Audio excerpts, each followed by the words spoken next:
Welcome back to another technical deep dive here in the debug zone. Today, we're tackling a big question and breaking it down with insights from other users. Hopefully, this clears up some misconceptions and helps you get the answer you need. So, buckle up, stay a little curious, and let's jump right in.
And that's a wrap.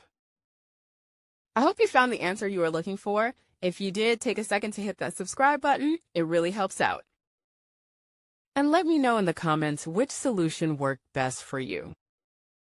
See you next time in the debug zone.